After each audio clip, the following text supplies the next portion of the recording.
Regarde chacun, chacune qui s'est levé ce matin, qui ouvre son cœur au devant de toi. Je t'en prie, Seigneur, donne-nous de marcher avec toi, dans la crainte de ton nom. Pardonne nos péchés, Seigneur. Pardonne nos péchés, Seigneur. Que des choses sont détruites dans nos familles, dans nos vies, à cause du péché. Que des fois nous voulons faire semblant. Seigneur, pardonne-nous. Purifie-nous. Transforme-nous. Seigneur, regarde celui ou celle dans le cœur résiste encore. Oh Dieu, touche son cœur. Convainc-le. Et donne-nous de marcher avec toi. Que nous ne puissions pas dire seulement nous venons à l'église, mais nous marchons avec Dieu. Nous vivons avec Dieu. Seigneur, merci. Merci. Merci. De faire ce qu'aucun homme ne peut faire. Pour la gloire de ton nom.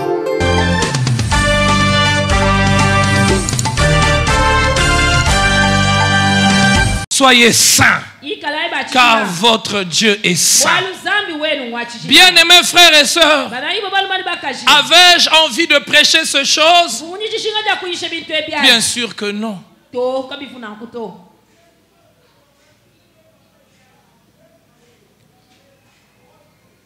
C'est seulement hier soir, alors que j'avais déjà prévu autre chose, que j'en ai reçu la conviction. Et je me garde de vous dire par quel moyen j'ai reçu cette conviction. Celui qui ne comprend pas la laideur du péché ne saisira pas l'importance de la repentance. Que des fois le péché devient banal. Je peux sortir avec un autre homme, c'est rien. Je veux venir à l'église, je veux encore me repentir. Et là, s'il y en a qui deviennent professionnels dans le péché, professionnels dans le péché, parfois, quand vous êtes assis dans les chaises, vous pensez que c'est facile d'en parler. J'aimerais vous dire que ce n'est pas facile d'en parler. J'aimerais pas en parler. J'aimerais vous parler d'autre chose. Mais comment on peut aimer l'église que l'on dirige sans parler de ces choses? Combien deviennent des professionnels? Professionnels à l'église. Mais ils vivent dans le péché. Ma soeur, si tu vis avec un homme marié, tu iras en enfer. Tu vis dans le péché. Tu dois te repentir. Nathan a dit au prophète, au roi, tu as pris la femme qui ne t'appartient pas. Et cela est un péché. Vous pouvez vous fâcher ce matin. Que je vous le dise, ne pas venir dans cette église, parce que pendant 7 dimanches, je vais en parler. Gloire à Dieu. Mais j'aurais fait ma tâche. Je vous aurais dit la vérité. La Bible dit, les blessures d'un ami prouvent sa fidélité. Bien-aimés frères et sœurs, quand on a une occasion de chute pour les autres, on vit dans le péché. J'ai toujours fait un effort pour garder le juste milieu par rapport à l'habillement. Mais j'aimerais reconnaître qu'il y en a parmi nous qui poussent le bouchon à l'extrême. Il y a 2 dimanches, moi-même, j'étais là à la porte et j'ai vu une jeune fille entrer. J'ai eu honte d'avoir été à la porte. D'abord, la moto sur laquelle elle était assise, c'était pas une jupe. C'était un morceau de jupe.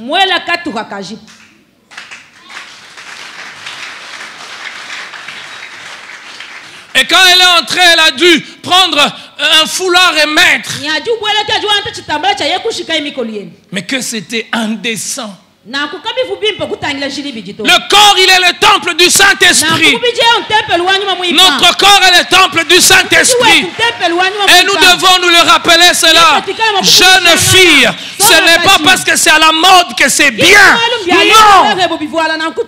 Ce n'est pas parce que quelqu'un de célèbre l'a porté que c'est bien. Non. C'est bien quand c'est conforme à la parole de Dieu. Garde ton corps. Habille-toi correctement. Regarde-toi toi-même. N'aie pas la mise d'une prostituée. L'habit ne fait pas le moine. Mais on reconnaît un arbre par ses fruits. La manière dont tu t'habilles reflète ce qu'il y a dans ton cœur. Comment tu ne peux pas être mal à l'aise du fait que tes seins sont à l'extérieur? Comment tu ne peux pas être mal à l'aise du fait que tes cuisses sont visibles? Non, frère. Nous devons haïr le péché. Et le péché, c'est pas seulement avorter. Le péché, c'est quand on s'habille mal. Nous ne vivons pas sur la terre nous-mêmes. Nous devons tenir compte des autres. Quand je m'habille, quand tu t'habilles, tiens compte des autres. Il y en a ici qui avaient des problèmes. Quand ils n'avaient pas encore reçu Jésus, leur problème, c'était les femmes. C'était ça leur faiblesse. Mais quand ils viennent à l'église, toi tu veux les ramener en Égypte. Ma soeur, arrête de faire ça. Arrête de faire ça. Ne nous ramenez pas en Égypte. Nous sommes sauvés par grâce. Nous venons des entrailles du monde. Nous ne voulons plus y retourner. Alors ne nous y amenez plus. Veillez à votre habillement. C'est notre manière de craindre Dieu. Désormais, vous venez vous habiller mal, on vous met à l'extrême. Amen.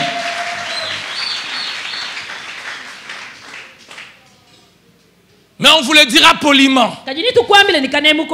Vous n'êtes pas bien habillé.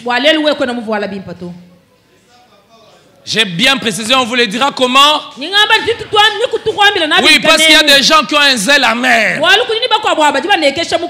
vous le dira comment?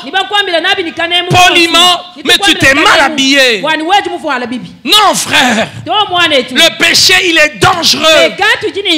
Le péché, il détruit. Et que dire de ceux qui sont fiancés? À l'église, on sait qu'il est fiancé. Mais avec sa fiancée, ils ont des relations sexuelles chaque jour. Pire encore, il insiste. Tu dois me céder. Si tu ne me cèdes pas, c'est que tu ne m'aimes pas. Menteur, menteur, mauvais, méchant. Laissez d'acclamer. Laissez d'acclamer. N'acclamez pas. N'acclamez pas. Prions dans nos cœurs. Il y en a qui acclament et qui les font. Parce que quand on acclame comme ça, on veut dire c'est les autres. Ce n'est pas les autres. C'est nous tous, moi y compris. N'acclamez donc pas. Ne déchirez pas vos vêtements, mais déchirez plutôt vos cœurs. L'église n'est pas un club. L'église n'est pas un lieu où chacun veut faire ce qu'il veut. Où chacun vient dire selon moi. Il n'y a pas de selon moi. Il y a de selon la parole de Dieu. Et selon la parole de Dieu, vous êtes fiancés, vous ne devez pas vous connaître, même pas vous embrasser. C'est un péché. Peu importe ce que les séries disent, peu importe ce que les gens peuvent dire, selon Dieu. Et que dire de ceux qui ont des fiancés multiples? Dans la même église, il va aimer deux personnes. Il va aimer celui-là. Il va aimer celle-là. Frère, tu viens à l'église pourquoi?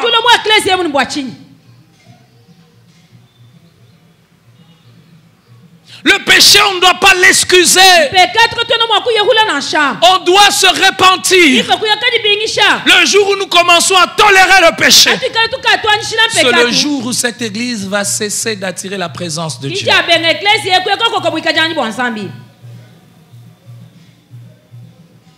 Il n'y a pas de véritable repentance quand on ne comprend pas la gravité du péché.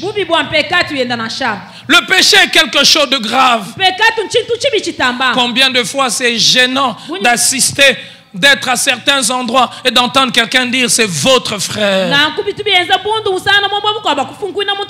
Il y a des fois vous avez envie de vous cacher. Vous voyez votre frère sortir d'un hôtel avec une autre femme et vous vous dites, Seigneur, que l'on prêche comment? Que l'on prêche comment?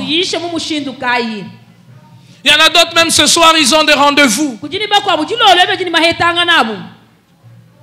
Que Dieu vous épargne, je vous en prie. Le péché amène une dépendance. On prend plaisir au péché. Le péché vous détruit. Et combien des hommes trompent leurs femmes? Trompent leurs femmes quand ils sont en mission, quand eux-mêmes ils sont en mission, quand la femme n'est pas là. Chérie comprend, la chair est faible. Non. Et combien de gens volent à Dieu la dîme? Que des fois en tant que pasteur vous êtes gêné. Nous avons choisi de ne pas nous faire une pression sur cela. Mais je me suis rendu compte que plusieurs fois, pasteur, priez, mes affaires n'avancent pas. Pasteur, priez, ça n'évolue pas. Est-ce que tu donnes ta dîme? Non, pasteur. C'est compliqué, c'est difficile. Vais-je continuer à me taire? Bien-aimé, n'entrons pas dans ce débat stérile des hommes et des femmes. Est-ce qu'il faut donner? Est-ce qu'il ne faut pas donner? Reconnaissons qu'il a quand même un droit sur ce que nous avons. Il a quand même droit sur ce que nous avons. Et si nous reconnaissons que nous sommes dans une alliance plus excellente que ce qui était sous la loi, nous devrions donner bien plus que ce qui était sous la loi. Combien ne donnent pas régulièrement? Combien trouvent des excuses? J'ai beaucoup de dettes. Il faut que j'achève mes dettes. J'ai une très grande charge.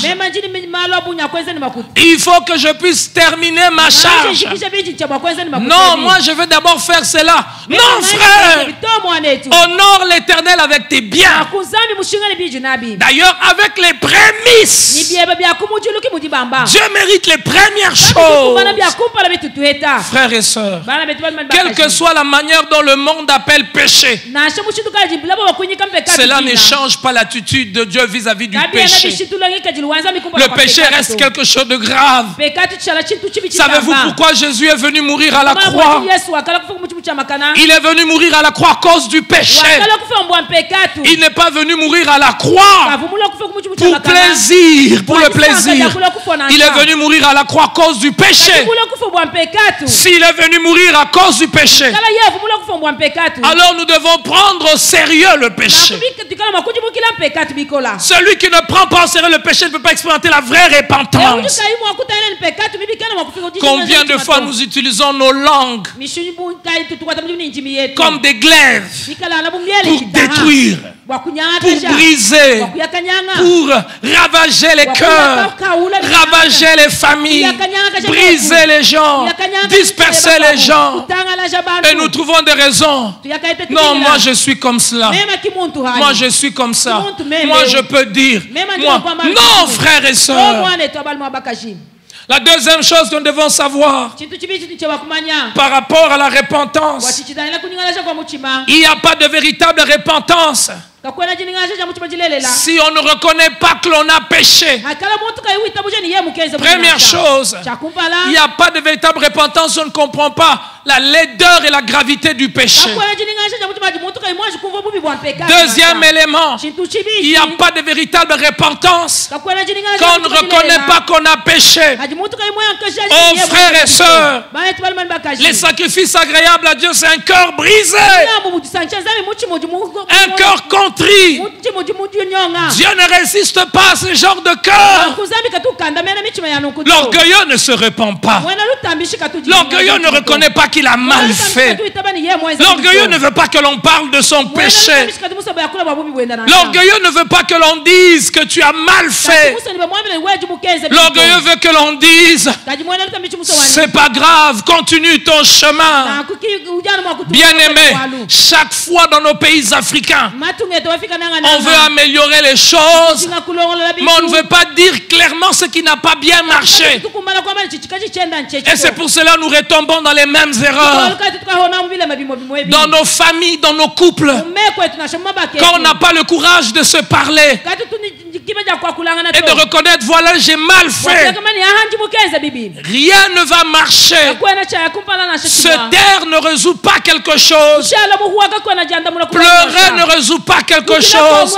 Il y a des personnes, quand ils pêchent, ils se mettent à pleurer. Il y a des gens, quand il fait mal, ils se taisent. Non, Dieu attend que nous puissions reconnaître que nous avons mal fait. Oh frères et sœurs, et là-dessus, nous ne devons jeter la pierre sur personne. Nous devons nous regarder nous-mêmes et nous examiner nous-mêmes. Ai-je désobéi à la loi de Dieu? Oui, Seigneur, je viendrai devant toi et j'avouerai mon mal. Je ne le cacherai pas. Celui qui casse ses transgressions, la Bible dit quoi? Il ne progresse pas, il ne prospère pas. Le manque de repentance. Il y en a plusieurs ce matin. La clé qui va ouvrir la manifestation de la gloire de Dieu, c'est la repentance. Repentons-nous, frères et sœurs, de notre légèreté. Repentons-nous, frères et sœurs, de notre négligence dans la maison du Seigneur. Repentons-nous, frères et sœurs, de la manière dont nous traitons nos femmes. Tu rentres toujours à 23 heures et toujours ivre. Qu'est-ce que tu gagnes? Qu'est-ce que tu gagnes? Tu plonges ta vie dans une vie misérable. Tu as une relation à gauche, à droite, avec une femme, avec une autre, avec une autre. Toutes tes conversations sur WhatsApp, ta femme ne peut pas les lire. Si ta femme ne peut pas lire tes messages sur WhatsApp, c'est que tu dois faire attention. Les deux deviendront une seule chair. Celui qui a trop à cacher est dangereux. Amen. Nous devons être intègres. Ta femme peut-il prendre ton téléphone, lire tes conversations? Il y a des hommes, ils vont commencer à trembler. S'il a laissé le téléphone à la maison, n'importe où il est, il va rentrer vite, en train de courir. Qu'est-ce que tu as vu? Qu'est-ce que tu as vu? Je n'ai rien vu. Elle a tout vu. Mais quoi nous disons, le sato? Tu n'as pas pitié de toi-même?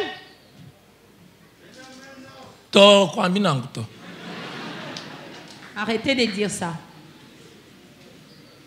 Il y en a qui viennent et qui sont esclaves de la cigarette. Et quand ils voient le pasteur, ils voient le frère, il met. Non, le pasteur aussi doit se sanctifier. Craignons Dieu. Ne craignons pas des hommes. Nous ne nous sanctifions pas parce qu'un homme nous voit. Nous avons une éternité à préserver. Et pitié, ayons pitié de nous-mêmes. La vie, elle est courte. La vie, elle est brève. Elle est tellement fragile. Quel gâchis que de passer sa vie simplement pour sortir avec les femmes. Quel trophée tu auras? Quelle couronne tu auras? Avez-vous déjà vu quelqu'un avec une couronne? Des femmes avec lesquelles il est sorti. Il n'y a pas de couronne. Il n'y a pas de médaille. Il y a l'enfer qui t'attend. Dieu ne t'a rien donné que tu ne peux pas maîtriser. Tout ce que Dieu t'a donné, il sait que tu peux le maîtriser. Si Dieu a créé la libido en nous, le désir d'avoir les relations sexuelles, Dieu sait qu'on peut maîtriser cela. Dieu sait que nous pouvons ne pas devenir esclaves de l'argent au point d'être voleurs, de voler l'argent de l'État, de voler l'argent des autres. Dieu nous a rendus capables de ne pas être esclaves de l'argent. C'est pour cela Dieu a créé l'homme après toutes les richesses. Pourquoi? Pour dire à l'homme, toutes ces choses, je les ai faites pour toi. Je ne t'ai pas fait toi pour ces choses. Dieu ne nous a pas créés pour les richesses, mais il a créé les richesses pour nous. Amen. Alors nous ne devons pas brader nos vies pour les richesses. Nous en avons besoin pour avoir des maisons, pour faire des projets. Mais tout ne s'arrête pas à cela. Aux dernières minutes de notre vie, c'est plus cela qui compte. Je vous assure, c'est plus cela qui compte.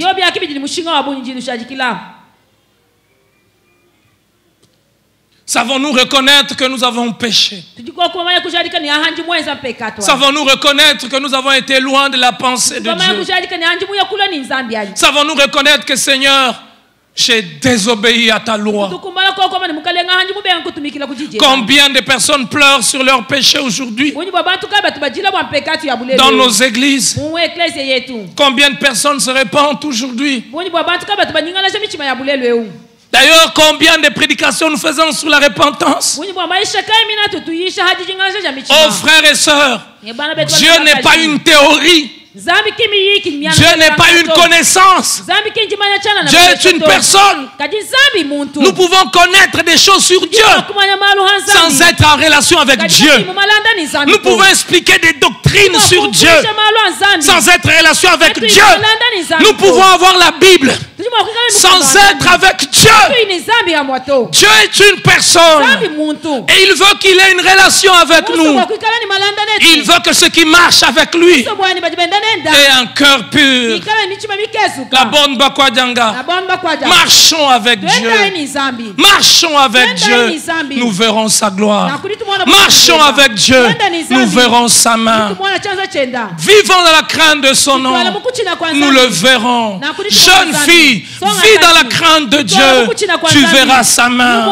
Jeune homme, vis dans la crainte de Dieu. Arrête la drogue. Arrête l'alcool. Tu verras la gloire de Dieu. Attends. Ne sois pas pressé pour avoir de l'argent. Allez toucher à toutes sortes de choses pour t'enrichir. Cherche Dieu. Il donne ce qu'il y a de meilleur. Frères et sœurs, il n'y a pas de véritable repentance quand on ne reconnaît pas que l'on a mal fait. Et quand on reconnaît qu'on a mal fait, cela est visible. Cela est visible. Le clavériste peut s'avancer.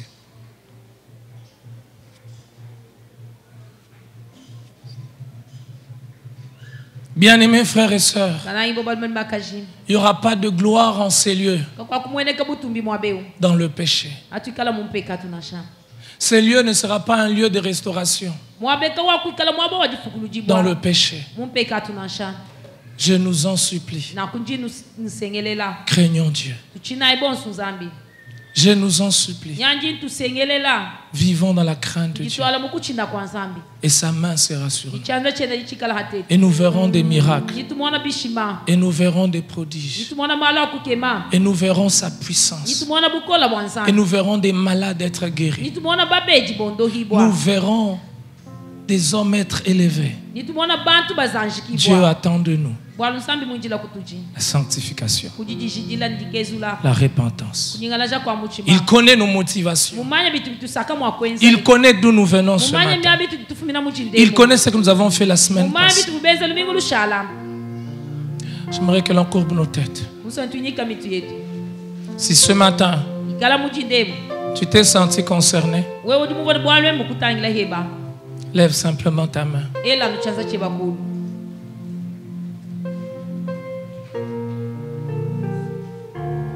Merci pour ceux qui lèvent leurs mains. Merci pour ceux qui lèvent leurs mains. Merci pour celles qui lèvent leurs mains. Merci. Merci pour ceux qui lèvent leurs mains. Alors que nous avons tous nos yeux fermés, je vous en prie, levez-vous. Vous qui avez levé vos mains.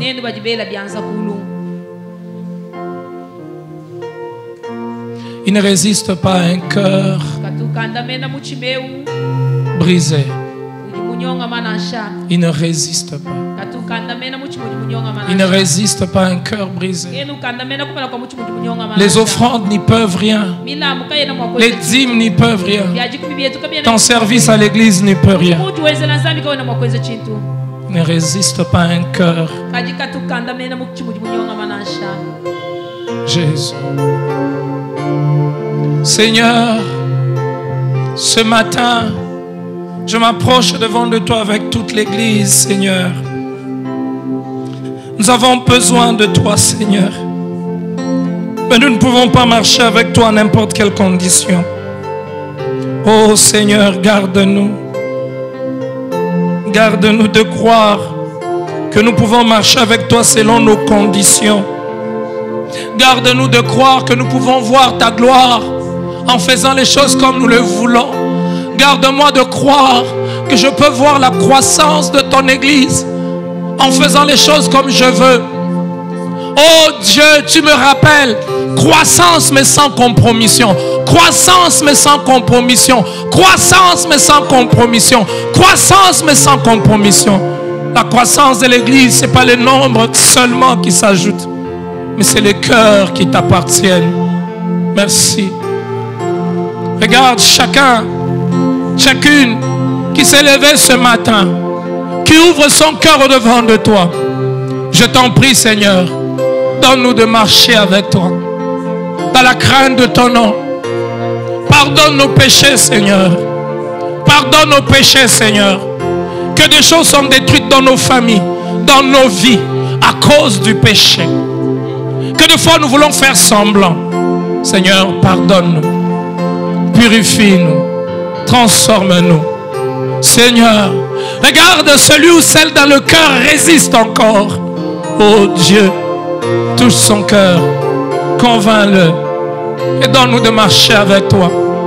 Que nous ne puissions pas dire seulement nous venons à l'église, mais nous marchons avec Dieu. Nous vivons avec Dieu. Seigneur, merci. Merci.